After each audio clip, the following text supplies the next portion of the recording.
এই ভিডিওটির মাধ্যমে দেখতে পারবেন যে আপনার হোয়াটসঅ্যাপ যে নাম্বারটি আছে সেইটা আপনি কিভাবে চেঞ্জ করবেন। অর্থাৎ আপনার যে হোয়াটসঅ্যাপ অ্যাকাউন্ট আছে সেইটা ঠিক রেখে, অর্থাৎ আপনার যে কন্ট্যাক্ট নাম্বারগুলো আছে সবগুলোই ঠিক থাকবে, প্রোফাইল ঠিক থাকবে, সব কিছু ঠিক থাকবে, শুধু আপনার নাম্বারটা কিভাবে চেঞ্জ করবেন। বিভিন্ন ক্ষেত্রে কিন্তু আপনার হোয়াটসঅ্যাপ নাম্বার চেঞ্জ করার প্রয়োজন পড়বে। দেখা গেল যে আপনি যদি কোনো দেশ চেঞ্জ করেন তাহলে কিন্তু আপনার হোয়াটসঅ্যাপের নাম্বারটা পরিবর্তন করার প্রয়োজন পড়বে। বা আপনার যদি সম্ভাবনা থাকেন যে আপনার হোয়াটসঅ্যাপটা অন্য কেউ নজরদারি করছে বা এই নাম্বারটা হ্যাক হয়ে যাওয়ার সম্ভাবনা আছে, বা অন্য কোনো আপনার যে কোনো সন্দেহের কারণে যদি আপনি হোয়াটসঅ্যাপের নাম্বারটা পরিবর্তন করতে চান, তাহলে আজকের ভিডিওটি আপনি দেখতে পারেন। এই ভিডিওর মাধ্যমে পুরো প্রসেসটাই কিন্তু আমরা তুলে ধরবো যে কিভাবে আপনার অ্যাকাউন্টটা ঠিক রেখে আপনি শুধু হোয়াটসঅ্যাপের নাম্বারটা পরিবর্তন করতে পারেন। এর ফলে কিন্তু আপনার কোনো প্রভাব পড়বে না এই অ্যাকাউন্টের উপর, অর্থাৎ আপনার অ্যাকাউন্টটা সেভ হবে এবং অ্যাকাউন্টটা সম্পূর্ণই 100% ঠিক থাকবে। তো কিভাবে করবেন সেই পুরো প্রসেসটাই এখন আলোচনা করব। তো চলুন শুরু করা যাক। আপনি যে কোনো কারণে আপনি যদি হোয়াটসঅ্যাপ নাম্বারটি চেঞ্জ করতে চান তাহলে আপনাকে যে কাজটি করতে হবে, অর্থাৎ আপনার অ্যাকাউন্টটি ঠিক রেখে আপনার হোয়াটসঅ্যাপ নাম্বারটি চেঞ্জ করবেন। তার জন্য আপনি প্রথমেই হোয়াটসঅ্যাপে প্রবেশ করবেন। প্রবেশ করার পরে এখানে যে আপনার থ্রি ডট মেনুটি আছে সেখানে একবার ট্যাপ করে দিবেন। তারপর এখান থেকে যে সেটিংস অপশন আছে সেইখানে আপনি আরও একবার ট্যাপ করবেন। ট্যাপ করার পরে এখানে কিন্তু আপনার অ্যাকাউন্টটি দেখতে পাচ্ছেন। এখানে আপনার পুরো প্রোফাইলটা পাবেন। সেখান থেকে আপনি অ্যাকাউন্ট যে অপশনটি আছে সেইটি আপনি সিলেক্ট করে দিবেন। তারপর আপনার সামনে এরকমভাবে আরও একটি পেজ চলে আসবে। তো এখান থেকে আপনি অনেকগুলো অপশন দেখতে পাচ্ছেন, তার মধ্যে যে চেঞ্জ নাম্বার আছে সেটিতে আপনি ট্যাপ করবেন।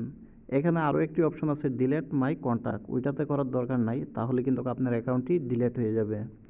তো আপনি যখন চেঞ্জ অপশনে ক্লিক করবেন তখন কিন্তু আপনার সামনে এরকমভাবে একটি পেজ চলে আসবে, অর্থাৎ এখান থেকে আপনার নাম্বারটি চেঞ্জ করতে চাচ্ছেন কিনা সেটাই বলা হচ্ছে। তারপর যখন আপনি নেক্সটে ক্লিক করবেন তখন এরকমভাবে কিন্তু দুইটি নাম্বারের অপশন আসবে।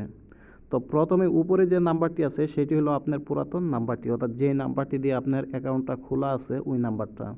আর নিচে যে নাম্বারটা দেখতে পাচ্ছেন সেইটা কিন্তু আপনার নতুন নাম্বার, অর্থাৎ যেই নাম্বারটা আপনি চেঞ্জ করতে চাচ্ছেন সেই নাম্বারটা আপনি নিচে দিবেন। আর যেটা আপনার পুরাতন নাম্বার, অলরেডি অ্যাকাউন্ট খোলা আছে, ওই নাম্বারটা আপনি উপরে দিবেন। নাম্বারগুলো দেওয়ার পরে আপনি কিন্তু একবার ভালো করে আপনি চেক করে নেবেন।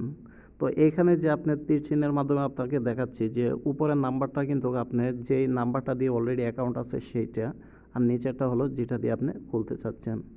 তারপর যখন আপনি নেক্সট করবেন তখন কিন্তু আপনার সামনে এরকমভাবে একটি পেজ চলে আসবে। তো এখান থেকে অল কন্ট্যাক্ট যে অপশনটি আছে সেটা প্রথমে আপনারা সিলেক্ট করে দিবেন। অল কন্ট্যাক্টটা যখন আপনি সিলেক্ট করবেন তখন কিন্তু আপনার সবগুলো এখানে নাম্বার কিন্তু ঠিক থাকবে। যদি আপনি এখানে অল কন্ট্যাক্ট সিলেক্ট না করেন তাহলে কিন্তু আপনার যে ফেসবুকের অর্থাৎ হোয়াটসঅ্যাপের নাম্বারগুলো আছে সেইগুলো কিন্তু আপনার কেটে যাবে। তারপর আপনি এখান থেকে নেক্সট করে দিবেন। নেক্সট করে দেওয়ার পরে আপনি যে নতুন নাম্বারটি দিচ্ছেন, যে নাম্বারটি দিয়ে চেঞ্জ করতে চাচ্ছেন সেটাতে একটা ওটিপি চলে যাবে, সেটা অলরেডি নিয়ে নিবে। তারপর এখান থেকে আপনি নেম সিলেক্ট করে দিবেন, অর্থাৎ আপনার যে হোয়াটসঅ্যাপ নাম্বারটা আছে সেটা তো চেঞ্জ করছেন, এখানে আপনার নেমটাও যদি ইচ্ছা করেন চেঞ্জ করতে পারেন বা আগের নামটাই আপনি রাখতে পারেন। সেই জন্য এখানে আপনার নামটা টাইপ করে দিবেন। দেওয়ার পরে এখান থেকে আপনি নেক্সট যে অপশনটি আছে সেটা সিলেক্ট করে দিবেন। তারপর কিন্তু আপনি এখানে দেখতেই পাচ্ছেন যে আপনার কন্ট্যাক্টগুলো ঠিক আছে, অর্থাৎ আপনার অ্যাকাউন্টের নাম্বারটা কিন্তু পরিবর্তন হয়ে গেছে। সেই জন্য আপনি থ্রি ডটে যাবেন, আবারও আপনি সেটিংসে যাবেন। যাওয়ার পরে এখানে যে আপনার নেমটি আছে সেখানে আপনি একবার ট্যাপ করবেন।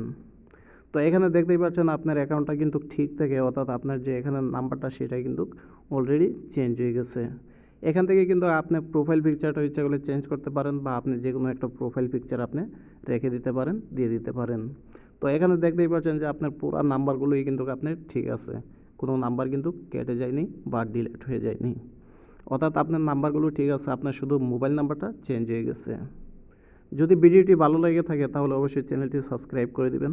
পরবর্তী ভিডিও দেখার আগ পর্যন্ত সবাই ভালো থাকেন, সুস্থ থাকেন। আল্লাহ হাফেজ।